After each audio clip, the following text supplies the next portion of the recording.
우선 두 분이 우리가 가장 오늘의 큰 이슈로 삼고 있는 경제 권력, 이것이 현 상태 이대로는 민주주의 시장 경제, 이것이 중요하게 생각하고 있는 자유와 평등, 시장의 공정성, 그리고 소득 분배에 있어서 지나친 양극화, 이런 거를 해결할 수도 없고, 또 성장이 지금 현재의 재벌 모델로는 지속하기도 참 어렵다. 그래서 여러 가지 고쳐야 된다, 이런 얘기를 이제 하셨는데요. 그런 그 첫 번째 얘기에 좀 초점을 맞춰서 토론을 먼저 시작하도록 그렇게 하겠습니다. 우선 최종표 교수께서 먼저 말씀을 해주시겠어요? 지금부터 한 25년 전에 1990년에 저희가 책을 하나 쓴 게 있습니다. 저하고 그 당시 시립대학에 계시던 강철규 교수하고 또 그 경북대학에 있는 장지상 교수하고 책 제목이 재벌 탐욕의 화신인가 성장의 주역인가, 이렇게 그 책도 많이 팔렸습니다. 그랬는데 그 당시 재벌이 제일 그 당시 뭐가 문제였느냐 하면은 1990년에 그 재벌의 부동산 투기, 그 당시 부동산 가격이 하루가 다르게 오르고 하는데 재벌들이 부동산 구입의 주 고객이었어요. 그래서 부동산 투기가 되고 집값이 오르고 막 오르니까 그 당시 노태우 대통령이 이거를 잡아야 돼 신도시 계획을 하고 뭐 200만 호 건설하고 할 때입니다. 그랬는데 이제 그걸 그 당시 경제수석을 아마 김종인 박사가 경제수석을 하신 걸로 알고 있는데 비업무용 토지 매각 정책을 추진을 했습니다. 그 당시. 그래서 굉장히 그 재벌에 대한 비판이 고조되고 토지 공개념이 나오고 뭐 이렇게 그 당시 그랬는데 지금 25년이 지나 그때는 제가 그 좀 30대의 교수였는데 지금 이제 정년이 몇 년 안 남았습니다. 그래 세월이 흘렀는데 전혀 변한 게 없어요. 똑같아요. 재벌. 오히려 다른 문제들이 더 복합적으로 지금 제기가 되고 있습니다. 그래서 오늘 이 좀 토론이 의미가 있지 않은가 이래 싶은데, 우선 좀 이 전체적으로 좀 얘기를 드리고 싶은 것은 개념을 좀 확실히 좀 구분을 했으면, 기업이라는 거하고 재벌하고는 조금 우리가 좀 구분을 해야지, 기업 얘기하다 재벌 얘기하다 왔다 갔다 하니까 굉장히 헷갈리는데, 재벌은 기업의 하나의 특수한 형태라고 봐야죠. 우리가 그러다가 보니까 우리 사회에 반기업 정서다 하는데 사실 반기업 정서가 있을 수가 없죠. 반재벌 정서라고 보는데, 저는 재벌에 대한 비판, 거기에 대한 어떤 좀 정서적인 거부감, 이런 게 있는 거지. 기업이라는 건 우리 모든 사람이 가서 일하고 먹고 사는 거, 앞으로 우리 생계를 책임지는 조직인데 바뀐 기업 정서라는 게 있을 수가 없죠. 있어서도 안 되고. 그래서 그 개념을 좀 혼돈해서 안 써야 우리가 혼란이 없지 않느냐 싶습니다. 그래서 오늘 주제가 이제 그 시장하고 민주주의, 그리고 이제 재벌 권력, 이렇게 돼 있는데, 세계를 사실 뭐 연결시키려면 시킬 수도 있습니다만, 특히 이제 민주주의라는 거는 조금 우리가 또 정치적인 또 논의가 많이 들어가기 때문에, 이제 시장하고 재벌을 보면은 앞으로 발제하신 두 분이 똑같이 얘기했는데, 이 시장이라는 게, 시장 경제라는 게, 우리 지금 현재 시장이라는 게 제대로 된 시장이냐 하는 문제입니다. 시장이라는 게 이 시장이 자연 발생적인 상태가 아니고 법과 제도나 어떤 관행에 의해서 우리 사회에 만들어져서 그 시장이 작동하는 건데, 시장이 이게 평평한 운동장이 아닙니다. 지금 시장이 기울어 있습니다. 한쪽으로 우리나라 시장이. 그럼 기울어 있는데, 기울어 있으면 시장에서 시장 활동을 하면 기울어진 쪽으로 몰릴 거는 뻔하지 않습니까? 그 몰리는 쪽이 지금 재벌들이 워낙에 힘이 세서 누르고 있기 때문에 그쪽으로 시장 활동의 결과가 다 쏠려가는 거예요, 지금. 그런 대표적인 게 우리 경제가 곳곳에 다 1급 구조입니다. 1급 구조. 거기 제일 위에 꼭대기에 최광자가 있고, 예를 들면 재벌이 있고, 그 밑에 중소업체들이 쫙 붙어서 먹고 살고, 또 재벌끼리도 아까 김상조 교수님 말씀하셨을 또 삼성이 제일 꼭대기 있고, 다른 재벌들은 삼성에 감히 도전을 할 수 없습니다. 1급입니다. 모든 게. 그런 1급. 그리고 또 가맹점도 보면은 가맹 본점이 있고 또 가맹점들은 그 본점에 근근히 붙어서 살고 하는 곳곳에 다 구조가 일극 구조가 돼 있어요. 근데 다른 그 선진국은 다극 체제입니다. 다극 구조. 강자도 많고 그러니까 경쟁이 상당히 공정하게 이루어지고 그러니까 팽팽한 시장이죠. 국가경 시장 경제. 그래서 그 결과가 상당히 공정하게 나오는데 우리는 지금 완전히 기울어져 있거든요. 시장이. 그래서 이 시장을 기울어져 있는 오늘 시장 경제 이게 참 좋은 오늘 주제를 정했어요. 이 기울어져 있는 시장을 반려해야 되는데 바르게 하는 방법이 이제 앞으로 논의가 많이 되리라 봅니다. 오늘 뭐 저는 시간이 25분까지 해야 되기 때문에 그 말씀을 못 드리겠고 그래서 이 기울어지는 시장 이 일극 구조 그런데 일극 구조에서도 또 빨대 구조입니다. 최강자가 곳곳에 빨대를 다 꽂고 있어요. 그래서 언제든지 그 힘으로 빨대를 뽑아 드릴 수 있습니다. 그러니까 최강자는 항상 잘 나가는데 곳곳에 다. 그 밑에 제외한 그 하부 세력들은 빈사 상태죠. 항상 중소기업도 그렇고 가맹점도 그렇고 또 재벌도 큰 재벌, 작은 재벌 이런 그래서 그러니까 이게 지금 시장이 지금 팽팽한 시장이 아니고 기울어져 있는 시장이다.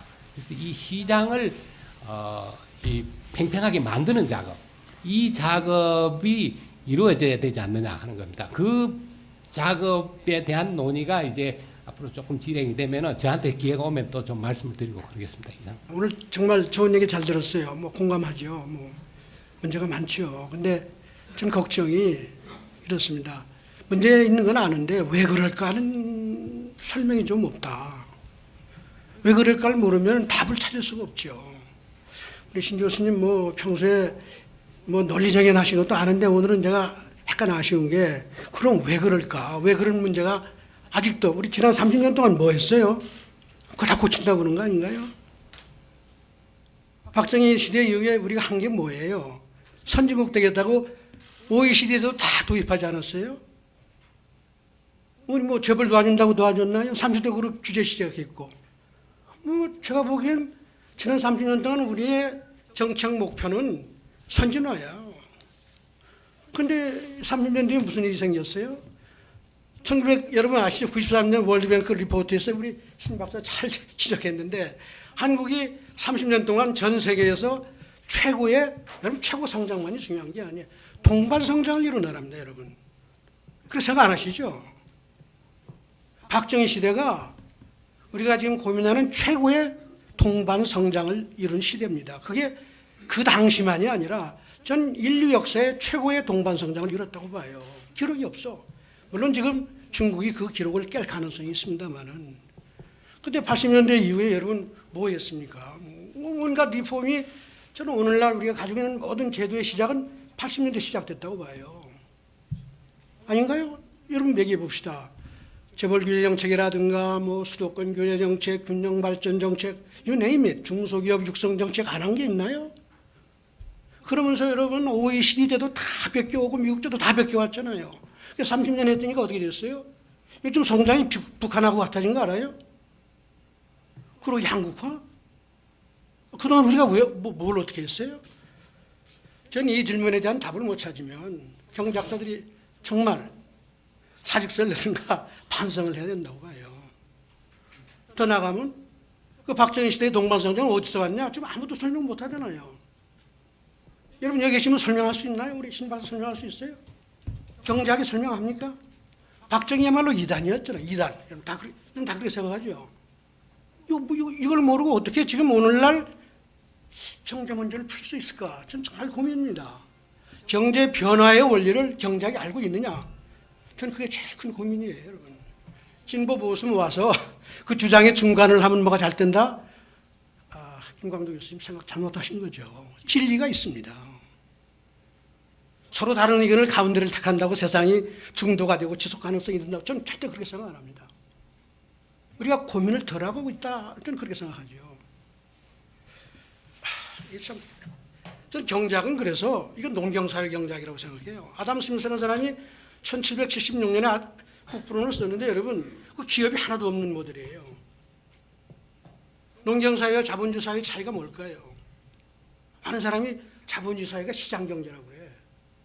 여러분 그렇게 생각하시잖아요? 농경사회야말로 시장경제죠, 그게. 이게 똑같은 시장경제죠. 근데 어떻게 산업사회에서 산업화가 되고 산업혁명이 일어났을까? 이거 아직도 설명 못해요.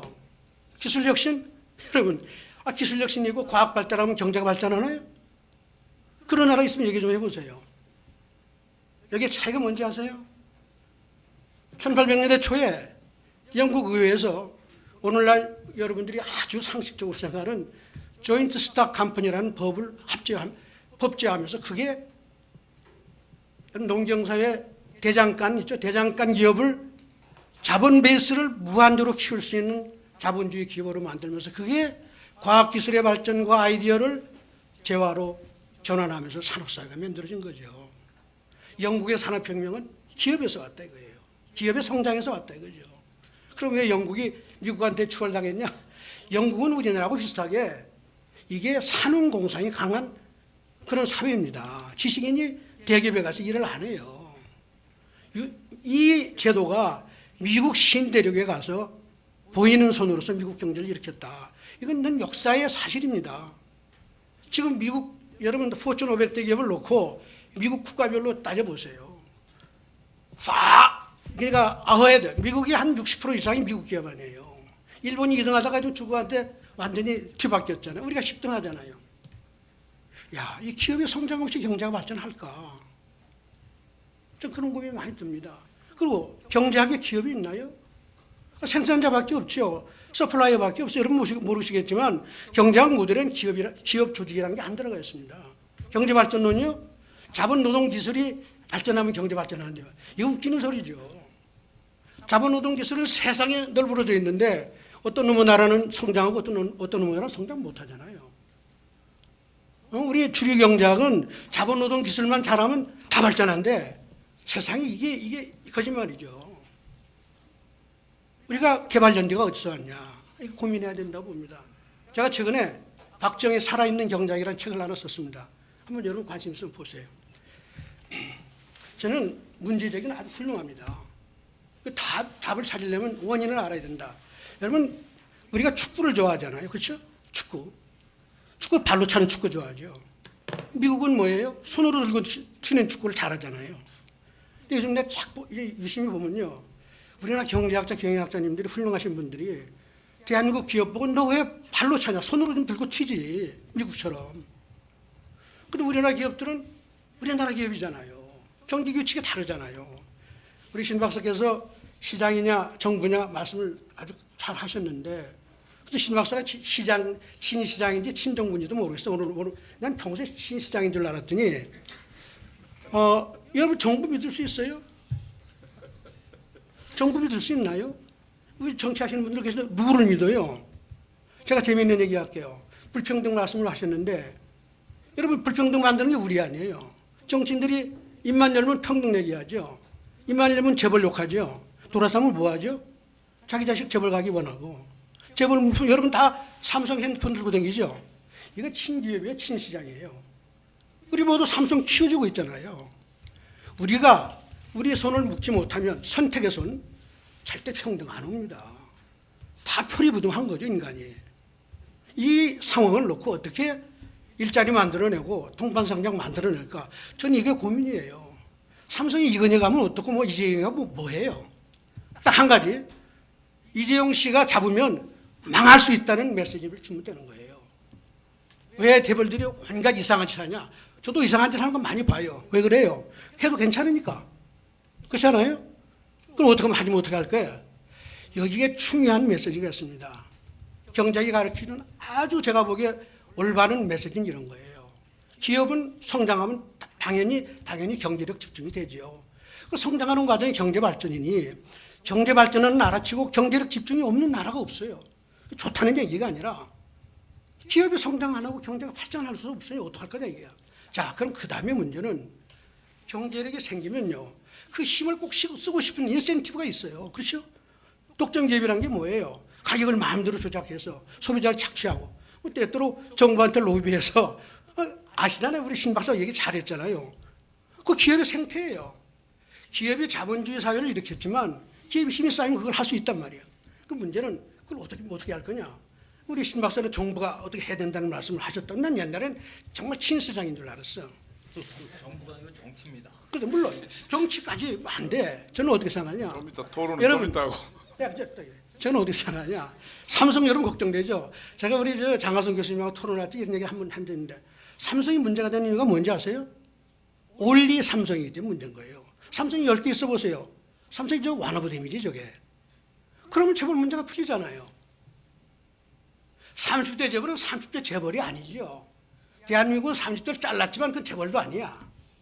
여러분 중소기업도 다 재벌하고 행태가 다 같습니다. 대한민국 기업은. 왜냐면 우리는 경기 규칙이 발로 차는 축구를 하는 데니까 중소기업도 돈 들고 다니면서 로비하고 다 그 짓 하잖아요. 재벌도 꼭 마찬가지. 뭐 다른 거 하나도 없어. 근데 그놈을 1등에서부터 30등까지 잘라가지고 재벌이다 그러니까 학자들이 이게 재벌이다. 대한민국 기업이 다 재벌 행태를 하잖아요. 그 일반적인 행태를 어떻게 설명해서 어떻게 선진화된 모습을 바꿀까 이렇게 고민하는 게 전 옳지 않을까 하는 생각이 들죠. 그래서 제 포인트는 뭐냐면 힘은 열심히 키워라. 열심히 투자해서 일자리 만들고 동반선장 만들어라. 그러나 힘을 쌓았을 때 그 힘을 쓸 유인을 없애면 되는 겁니다. 정부가 규제해서 없앨 수도 있죠. 근데 정부가 규제하면 무슨 생각이 되냐? 무슨 일이 생기냐? 그 투자를 하지 말라고 그래야 될 거 아니에요. 그렇죠? 크지 않게 해야 될 거 아니에요. 크지 않게 하면 인센티브도 그렇고 성장의 유인이 다 죽어버리면 공장도 안 짓고 투자도 안 하면 일자리가 안 생기니까 오늘 양극화가 그래 생기는 거 아니에요? 여러분 대한민국이 지금 전체 투자가 얼마냐? GDP 대비 40%씩 하는 대한민국 투자가요. 10%가 날아갔거든. 그거 다 해외로 갔거든. 40%에 10%면 25% 이상이 해외로 다 도망갔단 말이에요. 그러니까 여러분 젊은 사람 일자리 다 가지고 도망간 거 아니에요. 왜 이런 일을 하냐 이거야. 일자리는 만들되 성장하되 또 다른 기업이 계속 같이 성장해서 함부로 경제력을 행사하지 못하게 하는 게 중요한 거예요. 그게 바로 뭐예요? 여러분 다 아시잖아요. 경쟁 촉진. 여러분 대한민국의 지금 재벌 부분의 가장 큰 문제는 이렇게 봅니다. 소위 재벌 문업을 막는다. 경제를 집중한다고 다 차단을 해놓으니까 무슨 결과가 돼요? 대한민국의 재벌이 전부 다 독점 기업이지. 왜? 내가 차고 앉아있는데 아무도 나한테 들어올 수가 없어. 왜? 들어가면 문어발이라고 다 막으니까 말이야. 그렇죠? 내가 다 독점 기업인데 그럼 어떻게 돼요? 하고 싶은 대로 다 하지. 승계하는 거, 내 아들 무슨 능력 없어도 뭐 전혀 문제 없어. 왜? 나한테 치고 들어올 기업이 하나도 없는데. 이게 무슨 얘기냐? 지난 30년 동안 우리가 뭘 했냐? 재벌이 보기 싫다고 규제하다 보니까 전부 다 독점 기업 만들어준 거예요. 그리고 안주해서 오늘날 재벌 2세들이 뭐라고 그러는지 알아요? 재벌 1세는 맨 땅에 헤딩하면서 무에서 유를 창출했는데 재벌 2세들은 야, 뭐 수익성 있는 사업이 있어? 이런 기업은 빨리 사라져야죠. 이런 기업을 왜 생존을 시키느냐 이거예요. 어떻게 그럼 없애냐? 서로 들어가서 서로 죽여야 돼요. 그래서 저는 이런 말을 합니다. 한 달에 한 번씩, 좀 극단적으로, 한 달에 한 번씩 재벌 하나가 넘어가는 뉴스가 신문에 좀 나오는 거 봤으면 좋겠다. 1년만 가면 다 바뀐다 이거예요. 근데 그걸 못하게 만들어 놨잖아요. 그러면서 바뀌래. 그 바뀌겠어요? 아니, 여러분, 내가 지금 재벌 총수다. 내가 내 사업 영역에 딱 정부가 보호해주고, 내가 마음대로도 되는데, 정부가 바뀌라고 해서 바뀌겠습니까? 저는 그거 안 된다고 봐요. 또 다른 삼성, 삼성이 10개만 생기면 삼성 꼼짝 못한다. 그럼 어떻게 그렇게 할 거냐? 아까 또 우리 신 박사가 약간 언급을 했어요. 박정희 시대를 잘 보면요. 박정희 시대를 여러분 재벌, 친재벌 정부라고 생각하세요? 재벌 만드는 데가 다 친재벌이라고 그러죠?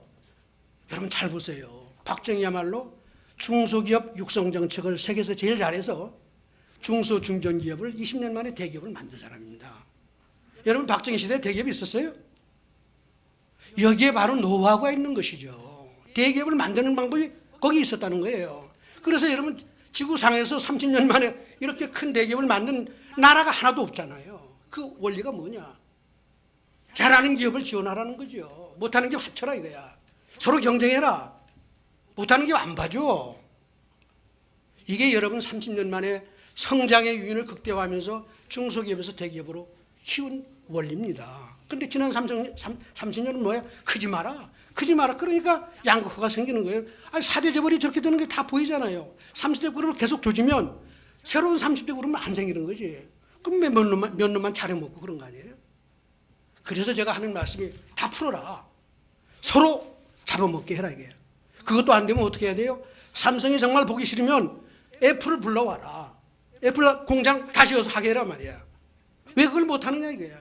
삼성이 꼼짝 못합니다. 어떻게 죄송합니다. 이재용 씨 훌륭한 사람을 그러니까 잘 모르겠는데 정말 그런 상태가 오면 삼성이 어떻게 이제 잠깐 이렇게 막 승계를 하고 하겠습니까? 시간이 오케이. 그래서 제 말씀은 성장의 유인은 극대화해서 그게 트리클 다운의 원천을 만들어내고 내수를 살리고 일자리를 만들어내고 이렇게 하도록 해야 됩니다. 그게 중산층 살려내고 그러나 그 성장의 결과로서 힘을 행사할 수 있는 유인을 차단하는 게 중요한 거예요. 유인을 차단하는 방법은 뭐냐? 실제 경쟁이나 잠재 경쟁을 통해서 꼼짝 못하게 하는 거예요. 제가 이렇게 얘기하면 우리 신희 박사도 아까 시장 중심이라고 그러는데 저는 시장 중심이 아니라 견제를 하자는 게 아까 견제와 균형이라고 그랬죠. 삼성을 견제하는 건 삼성밖에 없다는 걸 머릿속에 두시고 정책을 하시면 좀 쉽게 풀릴 것 같은데 뭐 제 얘기를 잘 안 들으니까 좀 그냥 80년대까지는 재벌의 성장과 경제 성장 이게 선순환을 했다. 90년대 이후부터 이게 이제 문제가 생겼다 이렇게 진단을 했는데 우리 두 분이 신광식 박사도 그렇고 김상주 교수도 그렇고 지금 우리 좌 박사 의견은 90년대 이후에 그렇게 된 것은 재벌 규제 정책이 좀 내용이 틀렸다. 진입 규제를 풀어서 자유롭게 경쟁을 해서 재벌도 망할 수 있고 새로운 재벌도 생기고 이런 풍토가 있었어야 되는데 규제를 한다는 게 내용이 잘못돼 가지고 오히려 그분들의 독과점을 더 탄탄하게 만들었다. 그런 취지의 얘기가 있으신 것 같고요. 좀 있으면 이제 좀 싸움이 생길 테니까 오늘 김진방 교수께서 좀 말씀을 해주시죠. 오늘 토론의 그 제목을 가지고 한번 먼저 생각을 해봤습니다. 이 토론이 이제 앞에서 설명하시듯이 대주제가 있고 그것의 세부 주제로서 몇 가지를 두는데 이것을 보면서 제가 의아하게 느꼈던 것이 진보 보수 함께라고 했는데 과연 이것이 보수 측에서 수용할 수 있는 제목인가? 제목을 이렇게 내건다는 것을 보수가 수용할 수 있을 것인가? 내거는 건 고사하고서라도 그런 것을 수용할 것인가에 대해서 저는 의문을 품었습니다. 이제 그런 의문의 그 마음속에는 이제 오늘 그 자승희 교수님께서 등장하실 거라는 걸 염두에 두고 의문을 품었습니다만은 제가 아는 그 이제 보수 신광식 교수도 본인이 보수라고 말씀하시는지는 모르겠습니다만은 제가 아는 보수엔 몇 가지 유형들이 있습니다.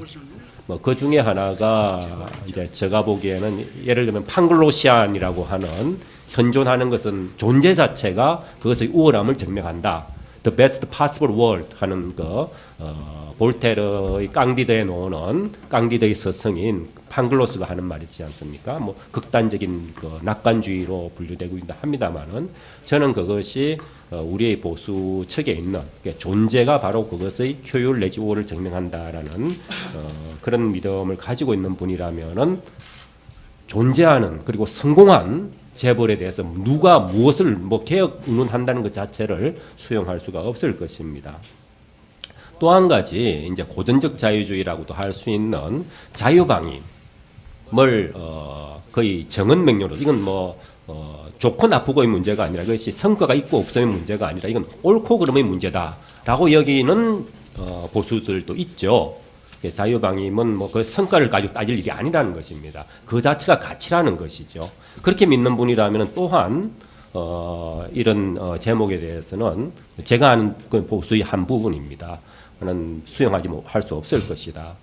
그렇지는 않더라도, 그러니까 그 자유방임이 그 자체로서 가치가 아니라 그것을 효율을 따지는 그 성과를 따지는 사람이라면 또 한 가지 보이지 않는 손이야말로 전능하다, 만능하다. 시장 만능주의라고도 불리기도 하죠. 이런 분이라면 역시 무엇을 어떻게 개혁할 것인가 하는 것에 대해서 또한 질문 자체에 대해서 답을 내기는커녕 그 질문을 묻는 것에 대해서 이제 이의를 제기할 것입니다. 마지막으로 또한 부류가 있죠. 소위 하이에킨이라고 불리우는 가장 최선의 것은 자생적 질서다. 그런데 여기서 우리가 인위적으로 의식적으로 뭔가 질서를 만들어낸다든지 규칙과 규제를 만들어낸다는 것은 그것은 실패할 따름이다. 그래서 그런 것 없이 서로 당사자들이 주체들이 여러 가지 작동을 하면서 진화론적으로 만들어지는 질서, 그것이 최선이다라고 믿는 분이라면 또 마찬가지로 이런 질문에 동의를 할 수가 없을 것입니다. 제가 아는 보수는 대충 이제 이 범주에 들어갑니다. 그런데 이제 오늘 첫 그 발제문에서는 신관식 교수님께서는 뭐 전체적으로 이제 추상적으로 말씀을 하시고, 다음에 그것이 이제 구체적인 예시들을 통해서 본인의 의사를 분명히 하셨는데요. 뭐 중간에 좀 빠뜨리고 말씀하신 거라면은 바로 자생적 질서라든지 하이에키안 혹은 고전적 자유주의, 자유방임주의 이에 대해서 상당히 반하는, 뭐 제가 보기에는 뭐 일종의 독일의 질서자유주의에 해당되는 그런 말씀을 하셨죠. 규칙과 규제에서 시장이 잘 작동하도록 해야 된다. 그리고 그 규칙과 규제는 저절로 만들어지는 것이 아니고 정치를 통해서 만들어져야 되는 것이다. 좋은 정치가 좋은 규제, 규칙을 만들어낼 것이고 잘 작동하는 시장을 나아갈 것이다. 그런데 그 재벌은 그것의 걸림돌이다라는 말씀으로 저는 이해를 했습니다. 그래서 뭐 제가 아는 보수와 저는 매우 다른데, 어쨌든 이제 뭐 이른바 제가 이제 오른쪽에 앉아 있습니다만 여러분이 보는 왼쪽인데요. 그 진보 측에 나와 그 토론자로서는 뭐 수긍하지 않을 수가 없습니다. 그래서 저도 뭐 자생적 질서에 대해서 그렇게 신봉하지 않는 사람이요, 자유방임이 그 자체로도 가치라고 여기지 않는 사람이라고 한다면 이러한 규칙과 규제 그리고 정치의 중요성을 저는 믿기 때문에 전적으로 동의를 하는 것이고, 그 정치에 있어서 한국의 재벌이 큰 문제거리다라는 것도 저는 뭐 많이 느끼는 부분입니다. 근데 이런 추상적인 데 동의하는 것과 그리고 저도 더 강하게 느끼는 것을 떠나서 저는 이제 더 관심 있게 본 것은 이제 신관식 교수님이 낸 구체적인 그 예시들을 통한 친시장이라는 개념이었습니다. 친시장은 시장이 잘 작동하도록 규제와 규칙을 만든다는 것인데요. 그런 의미에서 친시장이라고 그랬는데, 그럼 어떤 규칙과 규제냐, 예시들을 많이 하셨죠. 집단소송제, 징벌적 손해배상제, 물론 독점금지법, 이런 것들을 들었습니다.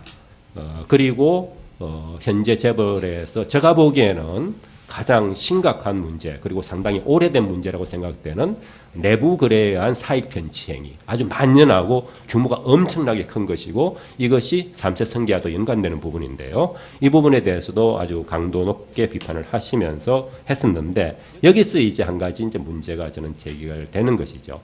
자, 그러면은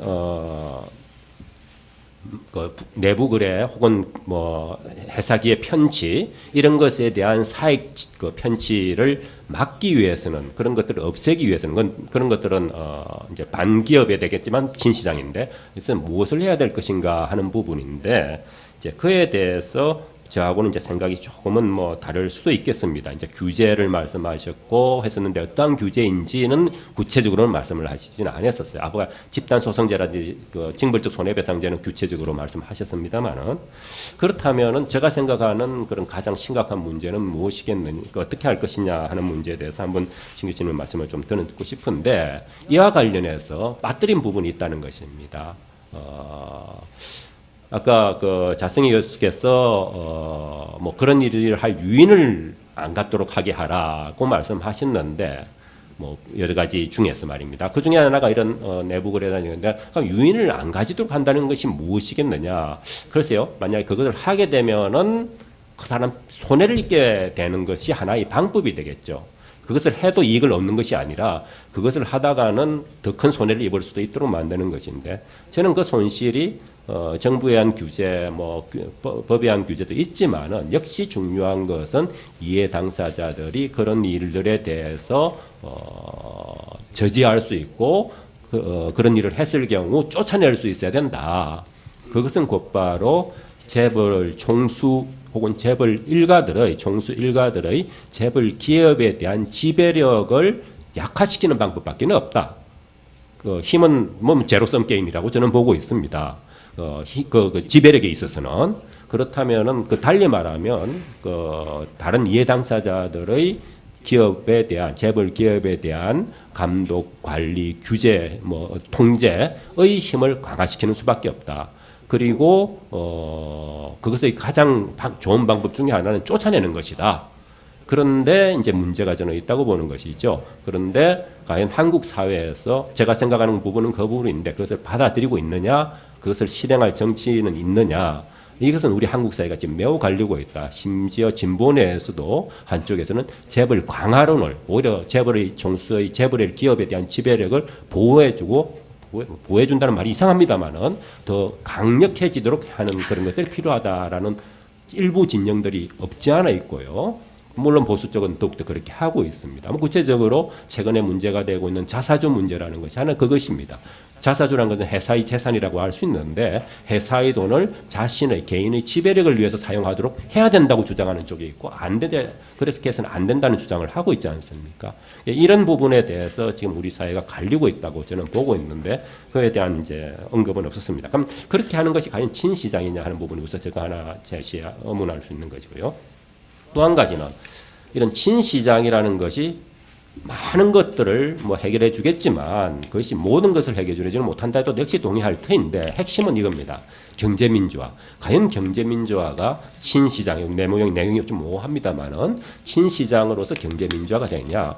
우리가 생각하는 경제민주화는 어떤 면에서는 일부 영역을 혹은 일부 부분을 시장에서 떼어내서 하는 것이 오히려 경제민주화에 맞는 것이 아닌가, 더 잘 갈 수 있는 수단이 아닌가, 뭐 복지가 있던 그런 식이 될 것입니다. 오늘 이 주제와는 직접 연결이 없습니다만은 재벌 문제 그 자체와 가지고서는 친시장이라는 말을 할 수가 있습니다만은 경제민주화 내건다면은 친시장 저는 뭐 부족하지 않는가 하는 생각을 하고 있습니다. 저 역시 길어졌는데요. 뭐 같은 진보 척에 대해서는 좀 더 비판적이면서 간략하게 할 수가 있겠습니다. 오늘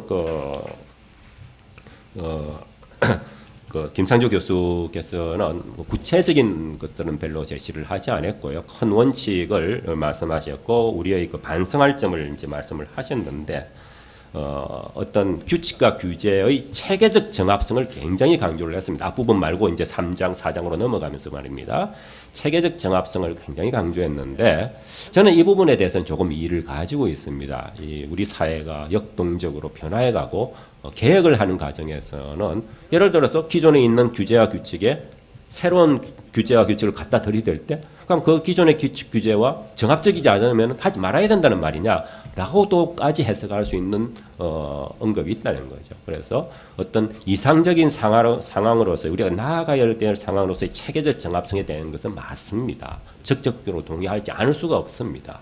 그러나 구체적인 규칙과 규제의 변형 도입과 관련해서는 체계적 정합성이라는 것이 과연 절대적인 혹은 가장 중요한 기준이 될 것이냐에 대해서는 저는 약간의 좀 의문을 가지고 있습니다.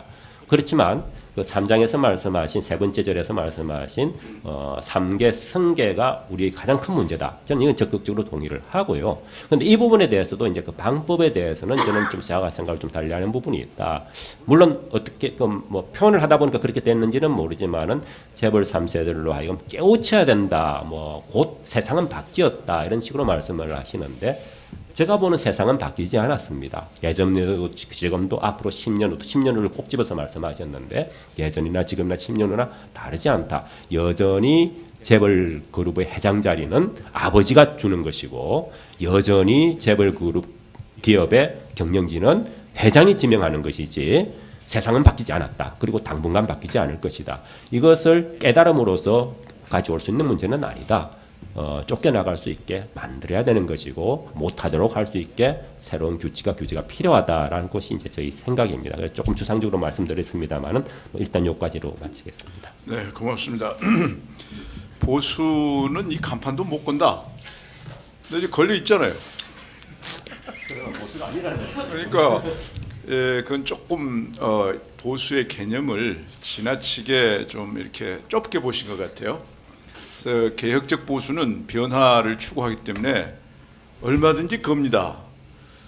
그리고 김상조 교수께서 3세 승계 좀 애매하게 얘기했다 하는 요새 좀 말랑말랑해져 가지고 애매하게 좀 표현을 하신 것 같은데 신 교수가 규제 규칙 신시장 쪽으로 했지만 이해 당사자의 지배력 약화 부분에 대해서는 좀 별로 얘기가 없다. 이런 게 조금 얘기가 좀 많이 된 그런 부분인 것 같습니다. 이혜훈 전 의원께서는 사실 평소에 이 문제에 대해서 관심을 많이 가지셔서 새누리당 내에도 우리 김진방 교수는 또 과연 그런 게 있어 할지도 모르지만 이 경제민주화 실천 모임이라는 게 있습니다. 그래서 거기에서 그동안의 재벌 문제 토론을 상당히 많이 했는데요. 거기에 주도적 역할을 쭉 해 오셨습니다. 말씀을 좀 해주시죠. 네, 저는 오늘 3세 승계에 대한 문제하고 그다음 기관 투자자에 대한 말씀을 좀 드리려고 왔는데 제 선배님이신 우리 자승희 원장님의 말씀을 듣는 순간 제가 그 얘기를 좀 뒤로 미루고 우리 자승희 선배님 말씀에 대해서 좀 반론을 하고 싶은 생각이 들었습니다. 그 내부 분열이 있으면 안 됩니다. 사실 대학, 그다음에 대학원, 또 직장 KDI까지 다 제 선배님이신데 죄송합니다. 제가 이제 정치를 하면서 그 정치권과 재벌과의 수많은 여러 가지 관계들을 하세월 목도하다 보니까 제 생각이 우리 선배님하고 많이 다른 것 같습니다. 용서하시고 좀 들어주십시오. 동반 성장을 이룬 나라다. 맞습니다. 90년대 전까지 그랬죠. 사실 제가 이제 그래서 지금 노트북에서 통계를 막 열심히 찾았습니다. 75년부터 97년까지 우리 전체 경제 성장률이 8.1%였습니다. 그러면 이제 가계소득의 증가율이 8.1%더라고요. 막 지금 찾으니까. 법인 기업의 소득 증가율이 8.2%입니다. 전체 경제와 가계와 기업이 거의 같이 갔습니다. 근데 2000년에서 2010년까지 제가 평균 증가율을 막 인터넷에서 지금 급이 막 찾으니까 전체 경제는 4.5%입니다. 가계는 2.4% 반토막이에요. 근데 반면에 법인은 16.4%입니다. 이게 법인의 평균이 이르니까 재벌 기업만 아마 평균을 내면 이거에 또 몇 배가 되겠죠. 그럼 가계는 2.4%밖에 안 되는데 법인이 16.4면 한 8배 정도 되죠. 여기 아마 재벌 기업만 하면 이거에 또 한 수십 배가 될 겁니다. 이게 뭘 의미하는 거겠습니까? 동반 성장? 속된 말로 웃기는 얘기 하지 말랍니다. 이게 뭔 얘기냐면 이제는 그런 낙수 효과 얘기는 끝났다는 얘기 아니겠습니까? 왜 이렇게 우리 경제가 동반 성장하고는 거리가 멀어도 한참 경제가 됐냐? 솔직히 말하면 재벌이 다 가져가는 경제가 돼버린 거 아니겠습니까? 수출 대기업 옛날에 지원하면 그게 중소기업으로 내려가고 근로자들에게 임금으로 내려가고 다 내려가는 선순환의 경제였지만 지금은 뭐 우리가 저리융자하고 환율 뭐 저금리로 팽창 통화 정책 쓰고 어쩌고 저쩌고 해가지고 수출 대기업 지원해봐야 그거는 수출 대기업에 500조가 넘는 현금 유보 사선으로만 남아있을 뿐이지 중소기업이나 하청업체에게는 사실 납품 대급도 주지도 않고 단가 후려치기나 하고 근로자들은 동구경도 못하고 하청업체들은 돈이 없어서 먹고 죽으려고 해도 돈도 없는 그런 상태가 됐다는 얘기 아니겠습니까? 이런 경제가 된 거에는 저는 재벌의 문제가 있다고 보고 있습니다. 그런 시대는 끝났다는 얘기죠. 그게 이제 우리 김상조 교수님 표현을 빌자면 소위 말하는 핵심 부품, 결정적인 품질에 영향을 미치는 핵심 공정에는 자기들 근로자 쓰고 사실 인건비에 영향을 미치는 핵심 공정이 아닌 거는 하청업체에다가 매주 주고 이렇게 해가지고 중소기업과 대기업 간에 격차를 있는 대로 벌려놓고 그래서 양극화 오게 만들었다. 이게 이제 김상조 교수님의 표현이고 우리 신강식 교수님 표현으로 빌자면 정경유착 해가지고 경제력 엄청난 슈퍼파워의 그런 무기를 가지고 정치권에 개입해서 정치적인 영향력을 발휘해서 사실 경제적 불평등 심화시키고 양극화 가져왔다. 그런 논리 아니겠습니까? 저는 지금 이게 현실이라고 정치권에서 목도하고 있습니다. 그러니 재벌개혁 해야 된다는 얘기 아니겠습니까? 지금 동반성장 옛날 얘기입니다. 이게 현실인데 개혁해야죠. 그리고 현실과 교과서적인 얘기는 저는 구분해서 봐야 된다고 봅니다. 그리고 뭐 이제 아까 이제 우리가 우리 선배님 말씀하시기를 애플 데려오고 삼성 같은 걸 여러 개 만들 수 있도록 규제 풀고 터주면 되지 않냐. 규제 펄고 터주면 이분들이 더 이렇게 하시는 사람이 늘어날 뿐이죠. 저는 그렇게 생각합니다. 지금 보면 회사 기회를 유용하고 일감 몰아주기를 하고 이제 3세의 경영 같은 거 돌아가 보겠습니다. 아까 워렌 버핏보다 더 높은 수익률을 가져오는 회사가 233개나 적발이 됐죠. 아니 900%씩이나 수익을 내면서 그것도 불법 부당한 그런 방법으로 수익을 내는 그런 일들이 지금 벌어지고 있는데 불법하지 않은 형태로도 가능합니다. 불과 작년에 국회에서 법이 통과될 때 일감 몰아주기를 우리가 규제하자고 얘기했을 때 그거를 사익 편취를 금지하는 조항만 넣자고 얘기하는데도 재벌들도 요새는 굉장히 영리하기 때문에 요새는 원래 영리했죠. 영리하기 때문에 일감 몰아주기를 반대하지 않습니다. 일감 몰아주기는 국민들이 다 그게 부당하다는 것을 알기 때문에 여론의 역풍을 맞는 걸 알기 때문에 일감 몰아주기 반대하는 재벌 아무도 없습니다.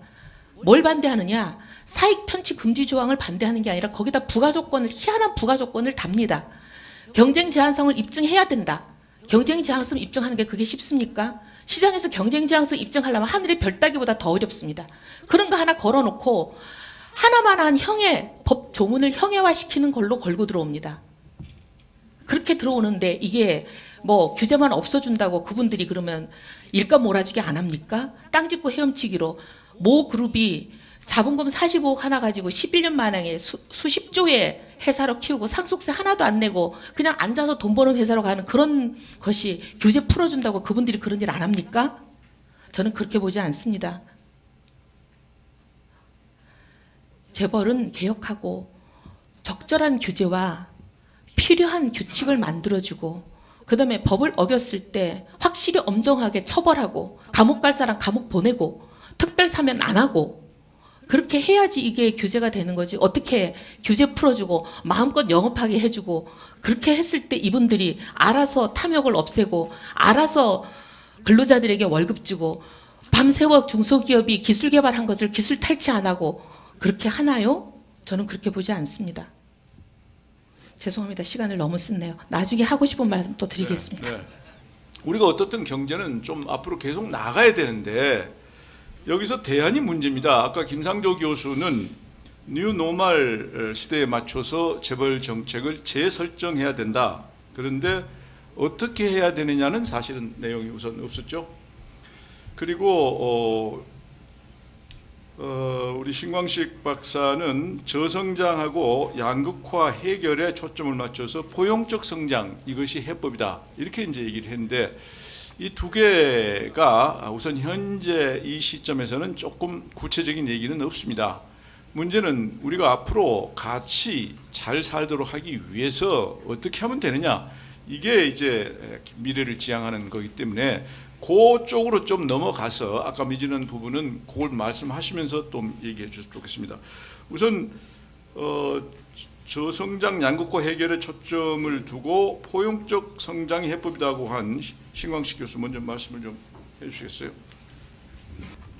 제가 여기 와서 오늘 제 그 미진한 견해를 말씀드렸더니 보수가 아니다 뭐 이런 비판이 나오는데 저는 뼛속 깊이 보수주의자입니다.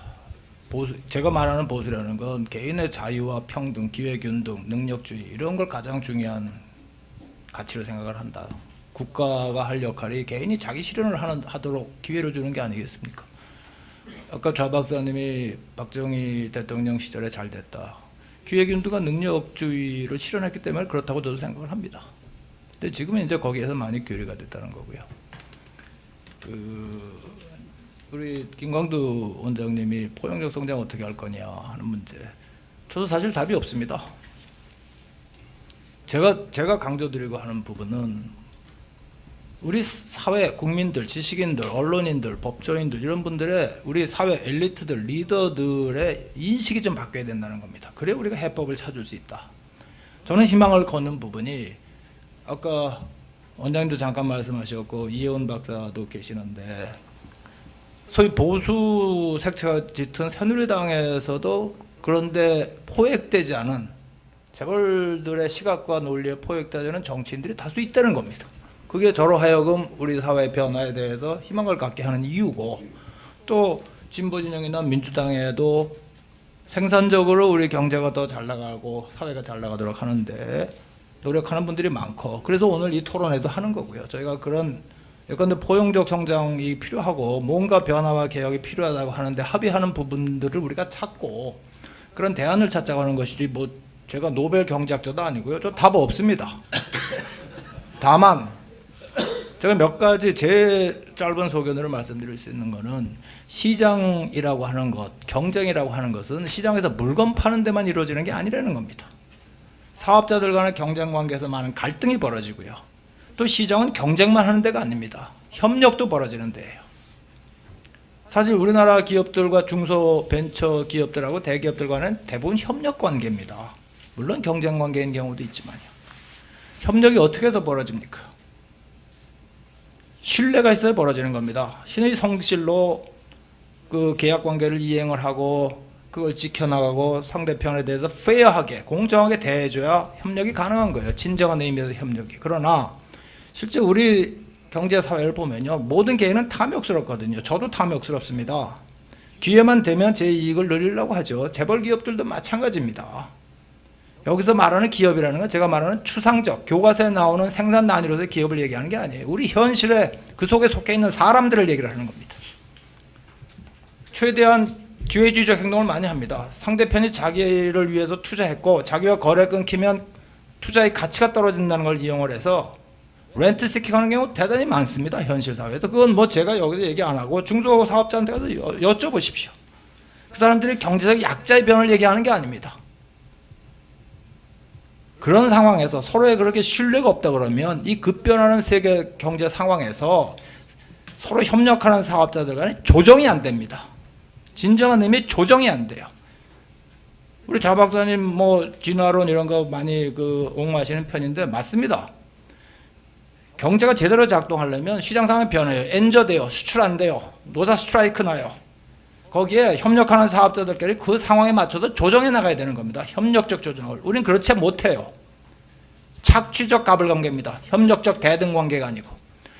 거래 상대방이 작더라도 대등관계입니다.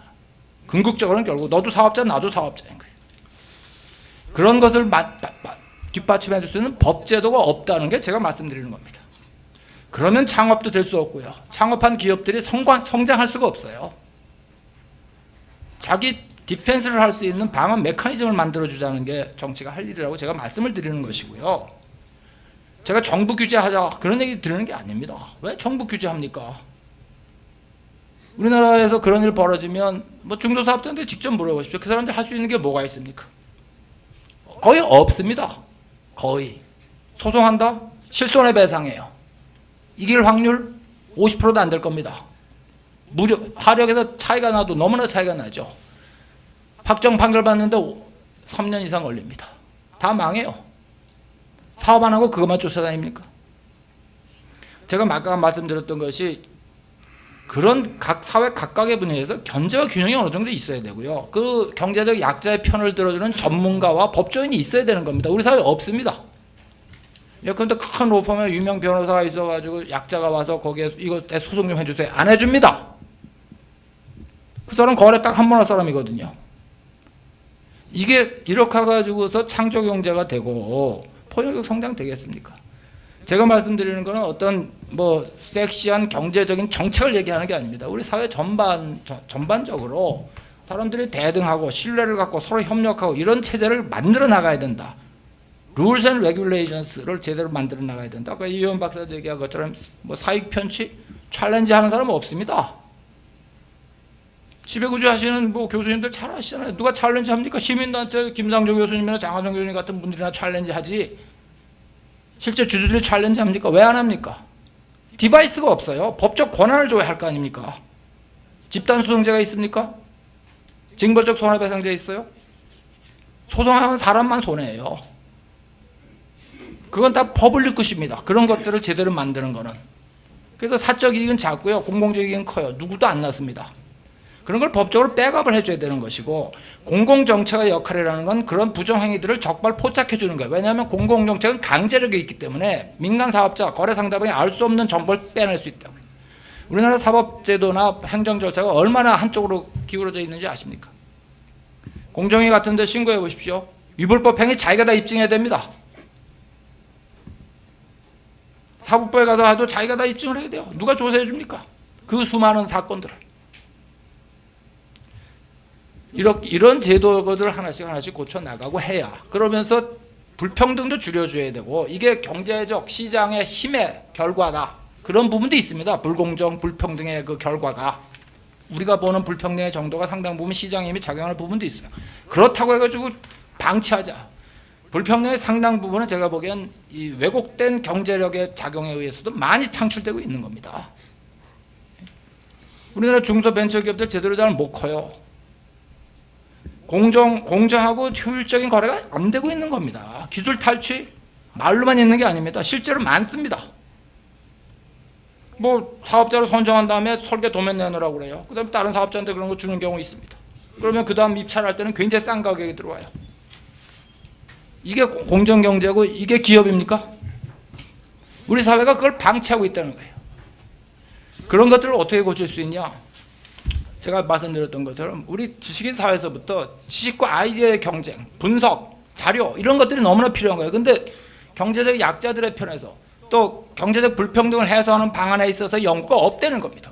우리가 너무나 많은 걸 몰라요. 재벌들에 대해서. 실제로 이 세상에서 어떤 일이 벌어지고 우리가 어떤 해법을 찾아야 되고 그 행위에 따르는 귀결은 뭔지 우리가 압니까? 사실 무지의 세계에서 우리가 있어요. 그런 지식 정보를 생산하는 게 저희 지식인들의 역할이고, 그런 것들이 많이 사회 엘리트들과 여론 주도 측에 보급이 되고 국민들한테 보급이 돼야 제대로 된 정책을 찾을 수 있고, 오늘 주제가 제가 이런 말씀을 자꾸 드리는 이유는 저희가 경제학자이기 때문에 시장과 재벌에 대해서 많이 얘기합니다. 그러나 정치에 대해서는 우리가 깊이 생각해 볼 필요가 있다고 생각을 해요. 과연 정부가 도대체 왜 있습니까? 이런 걸 고치려고 있는 거예요.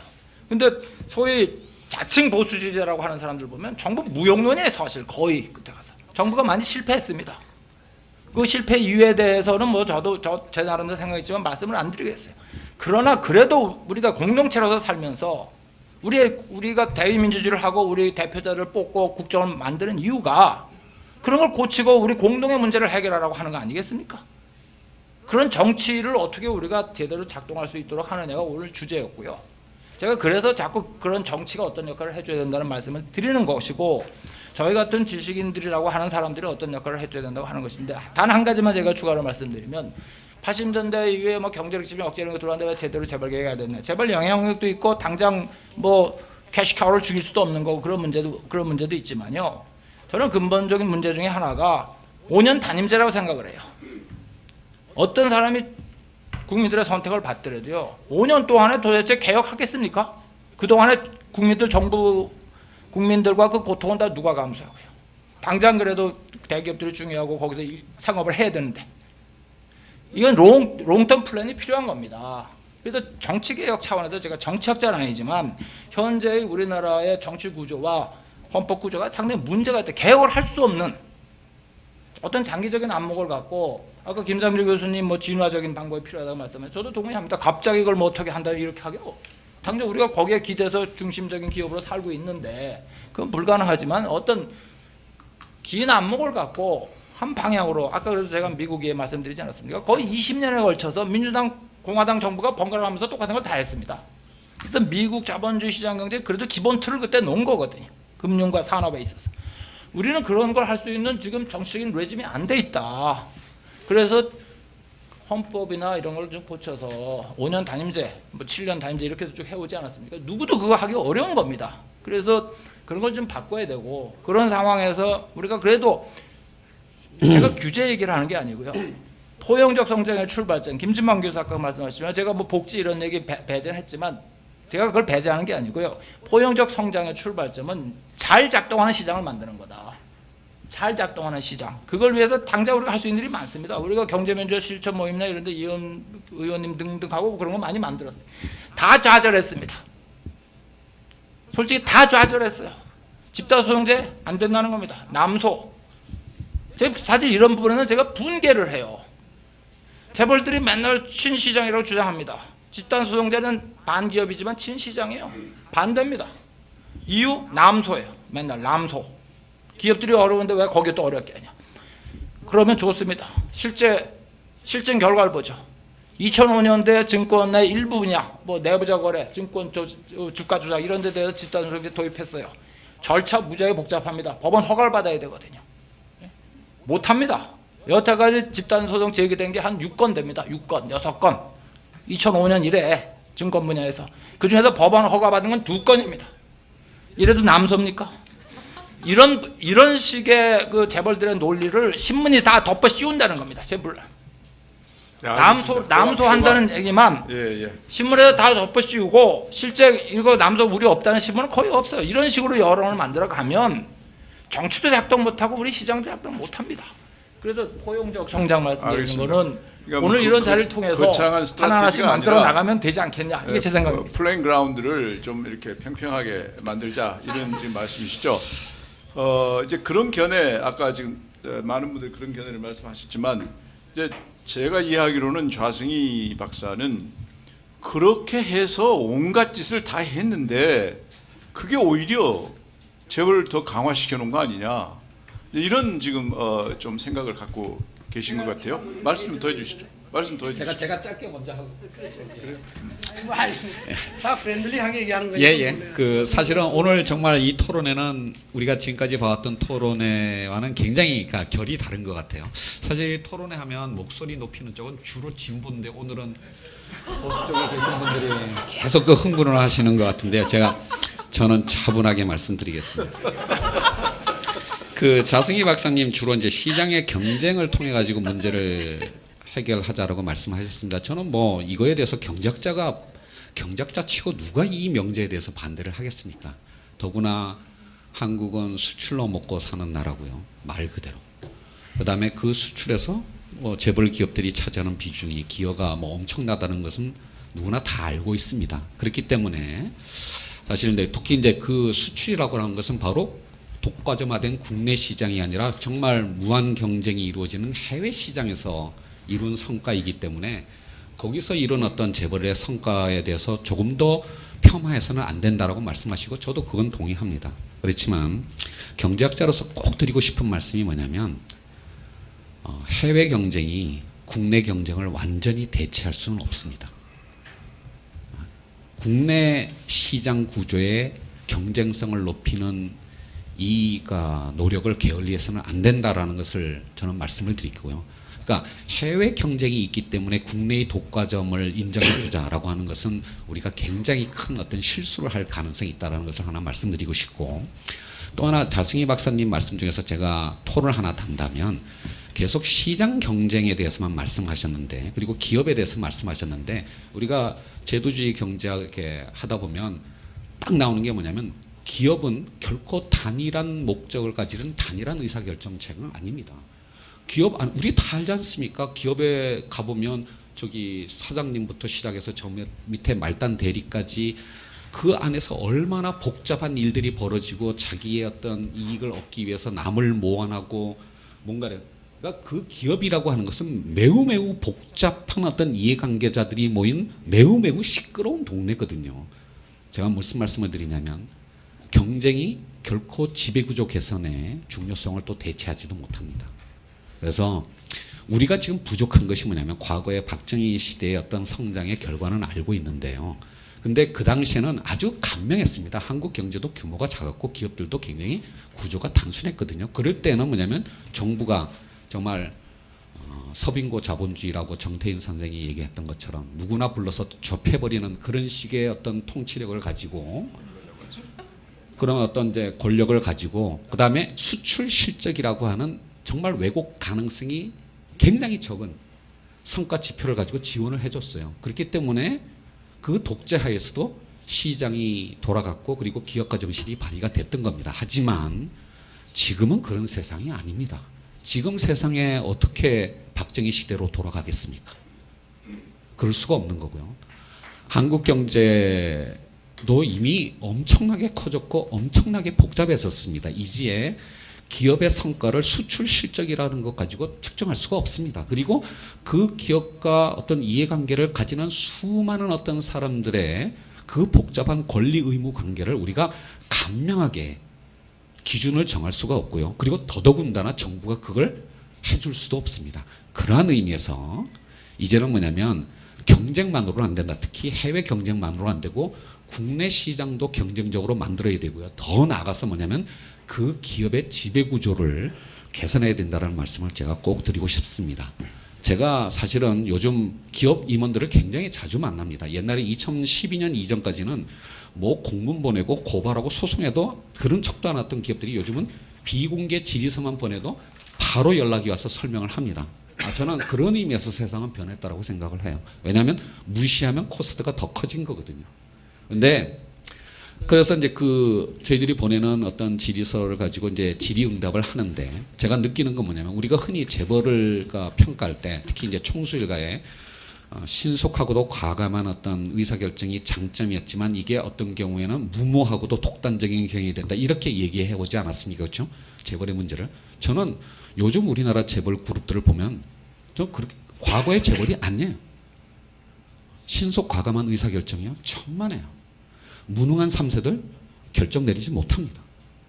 그가 무능한 3세들을 둘러싸고 있는 자기 자신의 프라이빗 인트레스트를 갖고 있는 가신들이요. 정보를 왜곡하고 차단합니다. 이 속에서 신속 과감한 의사결정이 이루어질 수가 없습니다. 도대체 우리나라 그룹들에서 지금 신속 과감한 투자 의사결정하는 그룹이 어디 있습니까? 정말로 지금은 뭐냐면 무능한 3세들과 그리고 그 정보를 왜곡하는 가신들에 의해서 우리나라 기업 구조가 매우 침체되어 있습니다. 바로 그렇기 때문에 지금의 재벌 구조 하에서는 우리의 어떤 고용과 소득을 만들어내는 생산적인 경제 활동이 이루어지기 어렵다라는 얘기입니다. 결코 재벌 체제를 다시 리바이탈라이즈 시켜가지고 한국 경제의 성장을 이끌자라고 하는 것은 지금의 재벌 기업들의 현실을 전혀 모르는 얘기다라고 하는 것을 말씀드리고 싶고요. 그 다음에 김진만 교수님에 대해서 김진만 교수님이 신강식 박사님에 대해서 이렇게 코멘트를 하실 때 물론 이제 뭐 복지에서 오늘 주제가 아니니까 말씀 안 하셨지만 이제 신강식 박사님이 친시장이라고 하는 것을 이제 굉장히 강조를 하시는데 김진만 교수님께서는 경제민주화는 그것만이 아니다라고 말씀하셨잖아요. 바로 이 부분이 보수와 진보를 가르는 거라고 저는 생각을 합니다. 이 토론의 중요한 목적이 뭔가 하면 보수와 진보가 어디까지 합의할 수 있고 그리고 어디서부터 의견이 달라지는가라고 하는 것을 확인하는 게 이 토론의 목적입니다. 오늘 이 토론에서 보수와 진보가 합의할 수 있는 지점이 뭡니까? 서로가 원하는 것이 다르더라도 가치관이 다르더라도 한국의 시장을 건전하게 작동하는 시장으로 만드는 것, 평평한 시장으로 만드는 것이 그것이 바로 보수든 진보든 우리 사회의 발전을 위해서 필수적인 과제다라고 하는 것은 오늘 이 토론에서 합의될 수 있는 거라고 생각을 합니다. 그 다음부터 그 시장이 해결해 주지 못하는 것들은 어떻게 할 거냐라고 하는 거에 대해서는 의견이 갈라질 수가 있지만 우리의 시장을 건전한 시장, 평평한 시장으로 만들어가는 것은 보수와 진보가 합의를 해야 된다라고 생각을 합니다. 마지막으로 한 말씀만. 이제 저에 대해서 이제 코멘트를 하실 때요. 규제의 어떤 체계적 정합성을 이제 갖추는 거에 대해서 너무 솔직히 말씀드리면 그냥 너무 한가한 얘기 아니냐 이런 말씀이신 것 같아요. 맞습니다. 이 방식으로 가려면 10년이 걸릴지 20년이 걸릴지 모릅니다. 그러한 의미에서 저도 참 답답합니다. 하지만 제 발제문을 보시게 되면 제가 아까 발표할 때는 좀 생략을 했는데요. 신강식 박사님하고 내용이 중복됐기 때문에 생략을 했는데 현재 우리나라 진보 진영의 문제점이 뭔지 아십니까? 제가 다시 한번 분명하게 말씀드릴게요. 진보는 국가에게 많은 것을 요구합니다. 국가 보고 많은 일을 하라고 요구합니다. 그런데 정작 그 국가를 믿지 못한다는 데 문제가 있어요. 됐어요? 예, 믿지도 못하는 국가에게 일을 하라고 요구하면 하는 사람도 피곤하고 듣는 사람도 피곤합니다. 되질 않아요. 그러니까 어떤 의미에서는 자승희 박사님께서 지난 30년 동안 국가 개입이 실패하지 않았느냐라고 하는 거 저는 뭐 처음부터 실패했다고 생각하지는 않아요. 다만 환경이 계속 변해가고 있는데 사반세기 전에 87년 당시에 만들어졌던 그 방법론, 그 인식체계가 아직도 이어지는 부분이 없지 않기 때문에 폐해가 생겼다라는 말씀이시라면 그 부분에 대해서는 동의를 하겠는데 그런 의미에서 저는 그러니까 어떤 패러다임의 전환이 필요하다고 생각을 하고요. 한 말씀만 더 드리면 지금 이제 정의당에서 당대표 선거를 하고 있는데 아마 여러분들 인터넷에서 보셨을 텐데 4번 기호로 정의당 대표 후보 등록을 한 조성주라는 후보의 출마의 변이 지금 인터넷에서 굉장히 화제가 되고 있습니다. 한번 꼭 읽어보시기 바랐는데 그냥 핵심만 전달하면 심상정 노회찬으로 알고 있는 우리나라 진보 정당 운동의 1세대들이 이루은 성과에 대해서 우리 모두가 다 공감을 할 수 있지만 이 조성주 후보라는 사람이 이렇게 얘기했어요. 우리 청년들은 그렇게 하지 못한다. 우리 선배 진보 진영의 사람들은 무릎 꿇지 않고 끝까지 나갈 거다라는 방식으로 진보 운동을 해왔습니다. 하지만 우리의 청년 세대들은 한 번 실패하면 끝나는 그런 환경 속에서 살고 있습니다. 그래서 조성주 후보가 이렇게 얘기했어요. 질 것 같은 싸움이면 안 하는 게 좋다. 이길 수 있는 싸움을 해야 되고 이길 수 있는 방법으로 싸움을 해야 된다라고 정의당의 당대표 후보로 나온 사람이 얘기했습니다. 제가 말씀드리고 싶은 부분이 바로 이 부분입니다. 진보는 물론 가치를 중심으로 살아가는 사람들입니다만은 우리의 현실에서 실패할 수밖에 없는 성공하기 어려운 그런 가치라면 잠시 접어두는 그런 어떤 인내가 진정한 용기고 그런 어떤 방법론이 바로 진보의 어떤 발전을 그리고 우리 사회의 진보를 가져오는 길이라고 생각합니다. 제가 아까 김진방 교수님이 최근에 저의 모습에 대해서 뭘 답답해하고 계신지 잘 알고 있습니다만은 제가 고민하는 바는 바로 이런 겁니다. 이길 수 있는 싸움을 했으면 좋겠습니다. 오늘 재밌어요. 이 보수끼리 다투고 이쪽은 진보끼리 다투고 이게 바로 개혁적 보수고 합리적 진보가 아닌가 그렇게 생각이 되는데요. 이제 조 박사 말씀하시죠. 우리 이런 토론하는데 뭔가 기본적인 어삼션은 서로 이렇게 이해하고 합시다. 시장의 레벨 플레잉 필드 만드는 건 상식에 속하는 일이고 그 얘기를 우리 하려고 나온 거 아니잖아요. 그걸 언레벨 플레잉 필드를 만드는 게 누구예요? 그게 정부 아니에요. 아무리 좋은 법이 있어도 지키지 않으면 그게 무슨 소용이 있습니까? 지난 30년 동안 재벌 규제 정책을 도입해서 정말 제대로 지켰나요? 그걸 누구를 탓해요? 우리 탓해야 될 거 아니에요? 재벌 잡을 거 다 만들어 놓고 안 쓰니까 제멋대로 거지, 솔직히 말씀드려서. 국회가 법 만들어 놓고 지키나요? 그 누가 이거 그럼 시장을 그럼 이 속에서 그럼 어떻게 해야 된다는 얘기? 난 아주 답답해. 기본적으로 시장에 레벨 플레잉 필드를 만들어야 되고 이거는 너무나 상식적인 얘기고 그거를 법만 만드는 게 아니고 지켜야 될까요? 지켜야. 제도라는 건 아무리 좋은 선진국 제도를 가져와도 지키지 않으면 엄두가나 다름이 없어요. 아무리 좋은 법을 국회에서 만들어 지키지 않으면 법 없는 사회나 마찬가지인 거죠. 지금 우리가 법 없는 사회에 사는 거 아니에요? 국회의원부터 법을 만들어 놓고 안 지키잖아요. 이런 사회를 가지고 어떻게 우리가 이거 황당한 나라야. 지금 이혜원 의원을 염두에 아니. 제가 그냥 옆에 이렇게 한 걸 뿐이죠.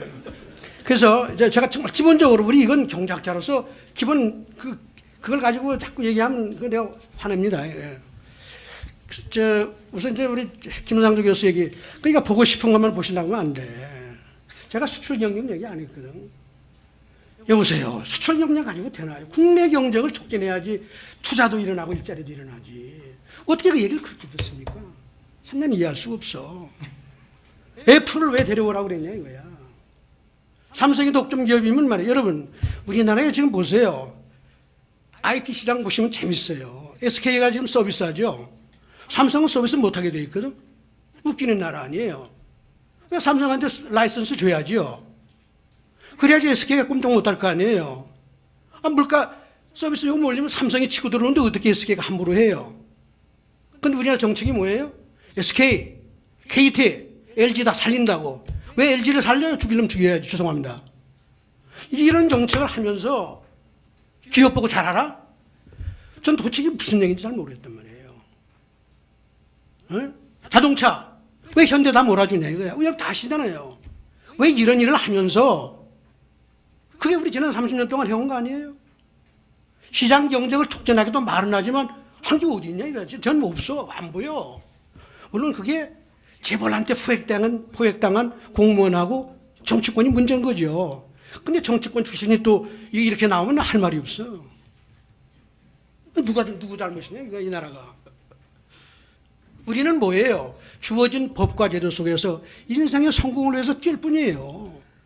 그 속에서 지배구조도 만들어지는 거거든. 여러분 인생을 사는데 가정을 꾸리고 가는데 부부한테 일주일에 섹스 몇 번 하라고 그럽니까 여러분? 애 몇 개 내라고 그러지 않잖아요. 그건 사회가 굴러가면서 사회에 적응해서 성공하기 위해서 애도 많이 날 때는 많이 나고 적게 날 때는 적게 나고 섹스도 일주일에 여러 번 할 때도 있고 적게 할 때도 있고 그런 것이지. 기업 지배구조라고 여러분 전 솔직히 말해서 OECD에서 글로벌 스탠다드로 하는 기업 지배구조 모형 만들 때 미친 짓이라고 생각했어요. 제가 뭐라고 그랬습니까? 기업이라는 그 사회의 문화와 가치관과 전통 속에서 주어진 법제도에 의해서 창출된 바이 프로덕트야. 이거 국가마다 다 다르잖아요. 근데 글로벌 스탠다드? 그러면 내가 김상중 의원한테 여쭤볼게. 그거 가지고 와서 삼성에서 망함 책임질 거예요? 그 지배구조에서 망함 책임지느냐 이게. 난 그 자신 없어요. 난 그냥 망할 수 있는 가능성만 높이면 재기를 투자하게 하면 된다 이거예요. 그게 내가 경쟁이야. 그게 국내 경쟁을 가능한 촉진하자. 그게 제 주장입니다. 오케이. 근데 지배구조 문제를 좀 너무 우리가 저는 이런 지배구조 문제야말로 이게 내생변수에 가까운 거 아니냐. 외생변수는 국가가 관리할 수 있지만 아까 얘기한 대로 가정의 행복을 국가가 책임질 수는 없는 거 아니냐 이게. 그 가정 망하게 해라 이거야. 그 대신에 다른 가정이 흥하고 말이에요. 이렇게 해서 국가가 가야지 이게 역동적인 경제가 되고 되지. 이거 어떻게 이걸 다 붙들고서 이게 모두 성공하는 기업을 만들어낼 수가 있나요? 그래서 제가 경영학과 경제학 차이가 거기 있다고 말해요. 경영학은 개별 기업을 열심히 보는데 경제학은 절대 개별 기업을 안 봅니다. 패턴이 중요한 거지.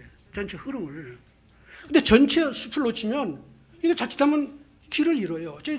우리 김상조 교수님 나는 아주 열정적으로 어떻게 저렇게 열심히 할까? 대한민국 기업을 정말 사랑하는구나. 그런 생각을 합니다. 근데 숲이 안 보여. 그러면 대한민국 재벌이 다 저렇게 하면 다 살아나나? 세상에 그런 일은 없을 것 같아요. 전 자신 없어요. 그 포용 성장 얘기에 우리 이혜원 박사 좋은 말씀 했는데 또 마찬가지예요. 제가 이 설명이 없어요. 흥분하죠. 무슨 4.5% 뭐 2.4%밖에 안 했는데 재벌이 16.4% 성장해. 아니 왜 그랬는데 그 분석해야 될 거 아니에요. 그 분석이라는 건 재벌이 나쁜 놈이란 게 아니에요. 재벌이 나빠서만 그럴까요? 아니 경제구조가 어떻게 갔기 때문에 정책은 어떻게 갔고 그래서 여러분 난 간단해. 가계가 2.4%밖에 쉐어를 못 가지고 여러분 가계가 좀 가계빚이 많잖아요. 애들이 결혼도 못 하잖아요. 이 이유가 뭐예요?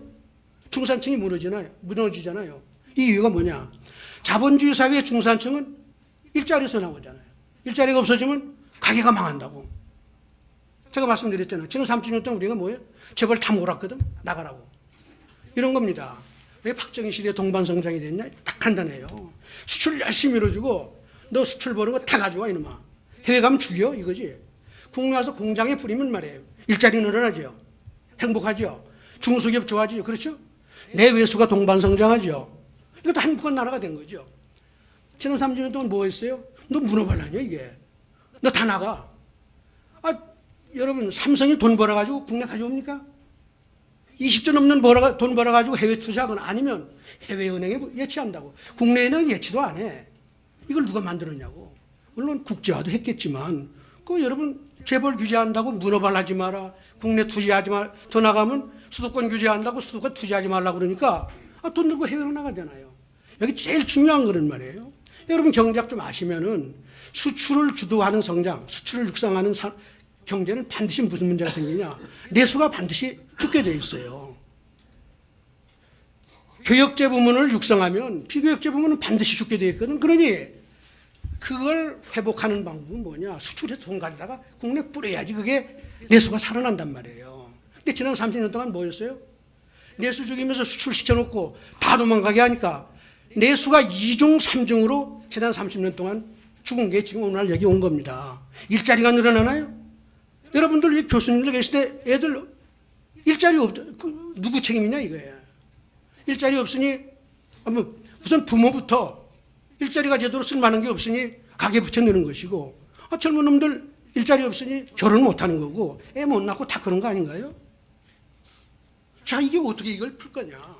제가 얘기하는 거는 여러분 정답도 물론 없지만 최선의 방책은 재벌을 없애버려야 돼요.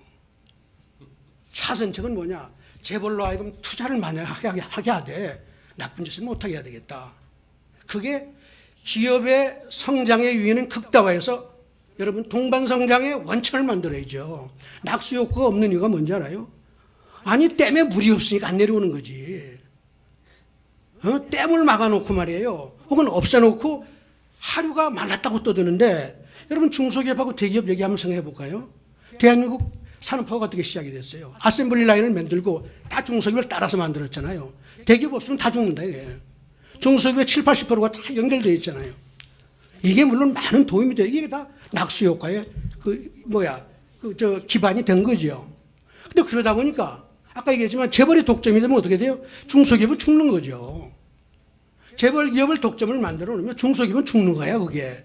어떻게 중소기업을 살리느냐? 대기업이 많아야지. 수요 독점을 완화해야지 중소기업이 갈 길이 보이는 거 아니에요? 그런데 우리는 계속해서 아까 말씀드린 대로 30년 동안 중소기업에 대한 수요처를 그냥 독점을 만들어 중소기업은 맨날 거기 하인 노릇밖에 못한 거죠. 답답한 노릇이에요. 그리고 아까 보니까 진짜 중요한 건 자기가 하고 안 그런 건 그냥 외주를 해가지고 중소기업 다 죽인다고 그러는데 그 대기업 당연히 그럴 거 아니에요. 그 나쁜 거 아니라고. 왜 그런지 알아요? 대기업이 말이죠. 중소기업의 주식을 30% 이상 사면 계열사 편입해가지고 다 규제하잖아요. 그렇죠? 그럼 30%는 가지지 않으려고 그러거든. 근데 정부는 중소기업 도와주라고 그래. 열심히 도와주면 경영관리도 못하지. 통제도 못하는데 왜 도와줘요 그게. 내가 내 중소기업 열심히 도와주면 그럼 다른 데 가서 붙으면 여러분 대기업이 그 짓 하겠어요? 인센티브를 한번 생각해 보세요. 내가 중소기업을 도와서 나하고 같은 생명차가 동일되어서 갈 수 있는 인센티브가 생겨야 되는데 지금은 그 인센티브 구조가 저는 없다고 봐요. 거래 비용이 너무 높아. 대기업과 중소기업 간에. 이게 소위 홀더 플라브럼이 사방에 깔려있단 말이에요. 그러니까 대기업은 꼭 자기가 통제할 수 있는 기업만 선택해서 잘하고 나머지는 다 수입해서 쓰려고 그런 거죠. 그러니까 정부 정책하고 거꾸로 간 거 아닙니까? 이게 중소기업 문제도 마찬가지. 저는 그냥 제 걱정은 대기업을 나쁘다고 규제한다. 나쁘다고 얘기하는 것도 좋아요. 나쁜 짓도 하니까. 규제할 수도 있죠. 시장을 정상화하기 위해서. 그러나 그게 우리나라 경제를 망하게 하고 저성장으로 가게 하고 중산층을 해체시켜서 양극화를 초래하는 일까지 할 필요가 있겠느냐. 차선책이지만 이렇게 가는 게 동반성장의 길이다 이렇게 보는 거예요. 동반성장이라는 게 투자하는 사람이 있어야 동반성장이 됩니다. 근데 우리나라는 뭐라고 그래? 야, 투자는 말이야. 대기업은 하면 안 돼. 그 중소기업이 해야지 균형 발전될 거 아니에요. 여러분, 그 말이 돼요? 돈이 있어야 투자를 할 거 아니에요. 투자하려면 대기업밖에 없는데 그럼 투자하지 말라? 그럼 중소기업 죽지 이게. 이게 현실 아니에요? 말씀 중에 죄송한데요. 네. 여기 오늘 김성주 교수님이나 저나 또 다른 발제자들이나 재벌들의 투자 규제하자고 얘기한 사람 없고요. 그 다음에 재벌 규제 얘기한 사람이 없어요. 여기 어떤 규제하자고 얘기하신 분이 있습니까? 이봐요. 아니 그래서 그거는 제가 보기엔 논점에서 벗어나는 말씀을 지금 하시니까 룰을 만들다는 거 타고 아니 글쎄. 재벌 여기 규제하자고 하고 투자 못하게 하자고 하는 분이 여기 계십니까? 그러니까 근데, 잠깐만. 가서 내가 변명을 알았어. 얘기 안 한 걸 가지고 자꾸 질문을 포용 성장 아니면 80년대 이후에 왜 안 됐냐? 90년대 그러니까 이제 얘기하다 보니까 조금씩 이렇게 나갈 수는 있는데 결국 한 가지 똑같은 거는 인정하시는 거는 평평한 경쟁 그건 가정이다. 기본 가정이다. 다 똑같은 얘기다. 그런데 그건 똑같다. 그런데 그동안에 재벌 정책이 없었던 것도 아니고 있었는데 우선 안 지켜졌다. 이거 지금 인정하신 거 아니에요? 안 지켜졌다. 난 그렇게 봐요. 그런데 안 지켜진 이유가 뭐냐에 대해서 이제 이 재벌 권력이 정치권이나 여러 군데 영향을 미쳐서 안 지켜졌다고 보는 시각이 있기 때문에 거기서 이제 재벌이 이 민주주의라는 거 그리고 시장 경제하고 이게 잘 조화가 될 수 있느냐 하는 얘기가 나올 수 있는 것 같고 그 다음에 경쟁 체제를 제대로 도입했으면 재벌의 이러한 문제가 많이 없어질 텐데 경쟁 체제를 정책이 실질적으로 제대로 도입 못했지 않나? 왜 SK가 한 거는 삼성이 못하고 이런 식으로 가령 현대가 자동차 하면 왜 딴 데는 자동차 못하고 이런 식으로 됐기 때문에 오히려 이 재벌 기존 독과점 체제를 더 고착시킨 거 아니냐 지금 이런 견해 그것이 이제 경쟁 체제를 만들자 하는 취지의 말씀인 것 같고 이제 그런 면에서는 다 같은 것 같습니다. 그런 면에서는 다 같은데 이제 자승희 박사가 염려하는 거는 규제라는 거를 자꾸 얘기만 하다 보면은 그 부작용으로 이게 잘못 적용이 돼가지고 대기업들이 꼼짝달싹도 못하게 만드는 그런 부작용이 있지 않느냐. 그것에 대해서는 우리가 좀 조심스럽게 생각을 해야 되는 거 아니냐. 그 부작용 중에 하나가 투자도 못하게 하는 그런 경우까지 있는 거 아니냐. 지금 그런 말씀을 하신 것 같기 때문에 몇 가지 전체적으로 우리가 같이 생각하는 부분이 있고요. 거기에서 이제 정책을 집행하는 과정에서 지키지 않는 문제, 또 정책이 잘못 만들어져 가지고 그것이 의도한 바하고 다르게 적용이 되는 문제, 그런 것들이 거기서 같이 지금 좀 고민해야 되는 그런 성격이 아닌가 싶습니다. 이혼 위원, 저 아까 이제 얘기가 조금 곡해가 있는 것 같아서 말씀을 올리겠습니다. 사실 뭐 우리 자승희 원장님 말씀이 자꾸 제가 토를 다는 것 같아서 너무 송구스러운데요. 댐이 다 말라버려서 낙수 효과가 없다. 내려갈 게 있어야 내려가지. 그런 말씀을 하셨는데 지금 재벌 기업들이 가지고 있는 사내 자산을 현금으로 들고 있는 것만 해도 504조가 넘는다고 연일 보도가 나오고 있기 때문에 댐이 마른 게 아니고 내려갈 게 엄청나게 많이 있습니다. 그 말씀 드리고 그다음에 아까 3세 승계에 대해서 제가 좀 말씀드리고 싶었는데 다 말씀 못 드렸던 것은요. 3세 승계 과정에서 지금 여러 가지 일들이 많이 일어나고 있는데 최근에 보면은 이제 재벌 계열사 신규 설립이 굉장히 많습니다. 뭐 최근 자료를 보면은 1년에 한 279개 정도의 계열사가 신규 설립이 되는데 그 중에 대부분이 이제 74.2% 정도가 보면 비제조 서비스업이라고 되어 있습니다. 주로 뭐 우리가 알고 있는 빵집, 커피집, 뭐 피자집 이런 거라고 되어 있죠. 그리고 아까 김상조 교수님 발표하신 거에도 보니까 이제 주로 이 중에 부당 지원 거래, 회사 유용이, 회사 기회 유용, 그리고 또 보면은 뭐 지원성 거래 이런 것들이 이제 주로 여기 많이 포함이 돼 있다고 돼 있는데 이런 것들이 바로 어떻게 보면 불법 부당하기도 하고 또 신강식 박사님 기준으로 보면 이거는 이제 친기업이 아니고 친기업이고 친시장적인 것은 아니다 이렇게 볼 수 있는 거죠. 이런 부분들은 아마 이제 우리 자성희 원장님도 이런 것은 잘못됐다 이렇게 보실 것 같아요. 재벌 총수 일가의 기득권을 사실 지켜주는 것이기 때문에 이것은 친기업적인 것일 뿐 사실 친시장적인 것은 아니지 않겠습니까? 주로 이런 업종들이 보면은 뭐 도소매라든지 물류라든지 건설, SI, 광고 이런 부분들이고 주로 이런 것은 중소협력업체들이라든지 영세 자영업자들이 밀집되어 있는 것이고 그분들의 생존 기반을 파괴하는 것이고 그분들의 사업 기회를 박탈하는 것 아니겠습니까? 그럼 이런 부분들은 이제 반시장성이 강한 것이기 때문에 저는 이런 부분에 대해서는 굉장히 촘촘하고 우리 김상조 교수님 말씀을 빌면 뭐 치열을 잡는 그런 아주 정밀한 거물보다는 여러 가지 성긴 거물이라도 여러 개를 같이 던져야 된다 이렇게 보는데 사실 이런 부분들은 이제 공정거래법만으로 한다기보다는 뭐 회사법이 될지 세법이 될지 뭐 금융법이 될지 여러 가지 조항들을 좀 수정하는 그런 좀 규제가 있어야 된다 이렇게 보겠습니다. 그다음에 저는 이제 아까 그 기관 투자자 얘기를 좀 드리고 싶었는데 김상조 교수님은 이런 기관 투자자들이 주도권 행사를 좀 강화하는 게 어떻게 보면 더디기는 하지만 그래도 우리나라 재벌 개혁에 효과적인 방안이 되지 않겠나 하셨는데 저는 좀 걱정입니다. 제가 정치권에 있어 보니까 재벌만큼이나 문제 있는 사람들이 정치권 사람들인 것 같아요. 그리고 우리나라 관료들인 것 같고요.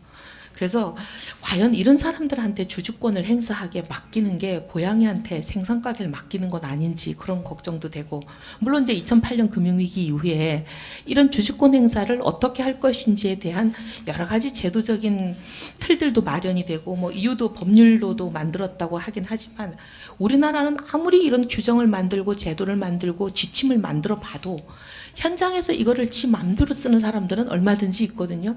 그리고 정치인들이나 관료들은 이런 규정을 우회해서 자기들 맘대로 결탁하고 이것을 현장에서 자기들 뜻대로 왜곡하고 하는 데는 뭐 사실 국가대법급 규제들이라고 생각이 됩니다. 그리고 우리나라 이제 재벌의 문제가 생긴 오랜 그 역사를 보면 처음에 이제 자승희 원장님 얘기한 대로 80년대나 90년대까지 90년대 초반까지는 굉장히 동반선장의 선순환을 이루어왔지만 이게 왜 지금 와서 재벌이 문제를 일으키냐? 저는 정경유착 때문에 생겼다고 봅니다.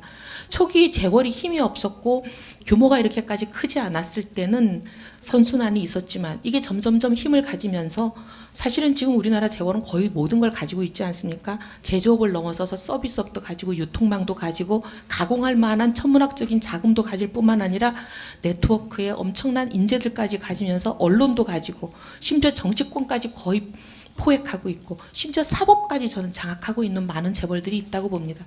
이러면서 거의 국가를 초월하는 초국적인 존재로까지 부상하는 이런 상황에서 여기서 이제 영향력을 행사하면서 재벌이 많은 문제를 일으키는데 그 정경유착이 우리 재벌의 문제인데 여기다가 기관 투자자들한테 주주권을 행사하게 해주면 정경유착이 더 심해질 가능성도 있고 정치권이 또 재벌의 영향력을 행사하는 또 합법적인 통로를 열어주게 되고 신종 관치의 합법적인 수단이 될 수도 있기 때문에 저는 이 부분이 굉장히 걱정이 됩니다. 못 믿을 사람들에게 또 못 믿을 사람들을 하나 더 얹어주는 것이 될까봐 굉장히 걱정이 되기 때문에 이 부분은 좀 고민을 더 해보자 이런 생각이 듭니다. 그리고 또 한 가지 마지막으로 꼭 부탁드리고 싶은 것은 어떤 법과 제도와 규칙과 규제를 만들어도 제일 중요한 것은 지켜야 되는데 그건 저는 자승희 원장님하고 그 부분은 공감입니다. 국회의원들이 법을 지키냐 그러셨는데 물론 안 지키는 사람들이 많죠. 근데 더 안 지키는 사람들은 재벌입니다. 재벌이 감옥에 가는 것은 최근에 몇 사람밖에 본 적이 없습니다. 수십 년 역사 동안에 어떤 형태로든 재판에서도 법원에 감옥에 가지 않지만 감옥에 갔다가도 뭐 신병의 이유로 나오거나 아니면 특별 사면의 형태를 통해서 반드시 나오시는 것만 봤기 때문에 유전무죄, 무전유죄 없었으면 유전무죄죠? 유전무죄 없었으면 좋겠습니다. 예, 간단하게 해주십시오. 예. 그 댐이 고갈됐다는 얘기를 오해하시면 안 돼. 재벌이 아무리 돈이 많아도 투자 안 하면 댐이 고갈되는 거죠. 재벌로 하여금 어떻게 투자를 많이 하게 할 거냐는 게 전 초미의 관심입니다. 그거 안 하면요. 이게 난감한 일이 지금 벌어지고 있습니다. 근데 그래서 하다 보니까 저기 재벌 논의가 자칫해서 그 대기업은 물론이고 중소기업까지 포함해서 투자 마인드를 저상시키고 말이에요. 그 해외 투자를 그 말하자면 유도하고 촉진하는 방향으로 가면은 이게 우리가 계속 이게 헛일을 하는 거다. 수출 육성에서 뭐 합니까? 이 국내 투자가 안 늘어나는데 수출 전 그래서 우리 MB 정부 때 환율을 낮춰가지고 여러분 수출 그 짓 하지 마라. 내수 죽이면서 그 짓 하면 그 기업들이 돈을 가져와서 투자할 수 있는 길을 열어주는 거야. 그렇지 않으면 그 내수 죽이는 일을 하지 말라는 얘기를 제가 뭐 공개적으로 여러 번 한 적이 있는데 그런 점에서 저는 그 투자가 중요하다고 생각을 했는데 몰라 우리 신 박사님은 뭐 물론 신 박사님은 투자를 규제하라는 얘기는 안 했지만 자칫 그동안에 해온 재벌 정책의 특징을 보면 무슨 업종 전문화니 뭐 문어발 다각화를 막느니 뭐 중복 투자를 이러면서 투자를 규제한 쪽이 상당히 많지 않은 것 그렇게 봅니다. 그래서 이제 그 얘기를 꺼냈던 거고 그 골목 상권 얘기 아까 했던 것 같은데 저는 이런 생각이 들어요. 그야말로 정말 정부가 제 일을 안 하는 거죠. 독점력을 행사하거나 뭐 이렇게 하면 그게 단호하게 해야 될 일인데 그런 걸 안 하니까 자꾸 가는 게 아닌가 싶고 한 가지 더 말씀드리면 경쟁이 심화되면 말이에요. 있는 자원을 가장 효율적으로 쓰려고 그런 게 인간의 본성이 기업의 본성인데 지금은 기업들이 여러분 자기 자원을 효율적으로 쓰고 있지 않다는 데 지금 문제가 있는 거 아니에요. 그러니까 골목상권도 들어가고 뭐 아니 정부가 다 자기 영역을 확보해 주니까 아니 망할 이유 없으니까 뭐 커피숍도 하고 뭐 온갖 조성원도 온갖 일을 다 하잖아요. 이걸 어떻게 전문화시키고 아니면 특성화시키면서 가게 할 거냐 하는 거는 밖에서 이 경쟁의 힘을 불어넣어주지 않고는 정부가 압력으로 이걸 다 정해서 해줄 수는 없는 노릇이 아닐까. 그래서 제가 차선책으로 얘기하는 게 그 경쟁의 촉진이고 물론 우리 신 박사 얘기한 이 집단소송제 당연히 그런 거 해야 돼. 그런 걸 안 하는 것 자체가 그 정치권이 안 하는 거 아니에요. 그러니까 전 난 신 박사 얘기하는 난 그런 거 100% 동감이에요. 네, 알겠습니다. 결국 뭐 거의 다 동감으로 오늘 얘기가 돼서 처음에 예상은 서로 견해 차이가 엄청 많을 걸로 생각이 됐는데 거의 동감인 상태. 잠깐만 인 걸로 가는 것 같고 단지 경쟁 체제 강화 이거를 굉장히 강조하는 이제 좌박사 의견이 있고, 경쟁 체제의 강화를 제대로 하기 위해서는 여러 가지 조치가 필요하다 하는 이제 의견이 있는데, 경쟁 체제를 강화하기 위한 여러 가지 조치가 잘못하다 보니까 더 비경쟁적으로 만들더라, 결과적으로. 그래서 그런 것에 대해서는 우리가 생각할 점이 있는 거 아니냐. 거기에 이제 공통적으로 같이 동의한 것은 좋은 제도가 있어도 안 지키더라. 근데 안 지킨 배경이 뭐냐? 정경유착이 그 뒤에 도사리고 있는 것 같더라. 막 크게 봐서 거기까지는 우리가 얘기가 된 것 같은데요. 구체적 수단, 즉 사익 편취라든가 지배 구조라든가 이런 거는 우리가 따로 합니다. 앞으로 5번을 더 할 건데 그때 하나씩 들어가기 때문에 오늘 그런 구체적인 거는 좀 참았다가 다음에 그 부분 들어갈 때 더 얘기를 나누면 될 것 같고요. 오늘 사실 우리가 처음으로 이거를 시작을 하면서 아마 공통된 점도 있을 거고, 그러나 차이 있는 점이 더 많을 거다. 그래서 오늘은 일단 공통된 점도 찾아보고 차이가 뭔지도 확인해 보자, 이런 생각을 가졌습니다. 그런데 오늘 같이 이렇게 쭉 얘기를 나눠본 결과는 거의 공통되고 차이가 있는 부분이 오히려 더 적다, 이거를 발견했기 때문에 이것은 우리가 이제 이 정치권이나 또는 다른 정책 입안자들한테 상당히 좋은 레퍼런스로 제공할 수 있다, 그렇게 생각이 됩니다. 감사합니다. 이걸 끝내겠습니다.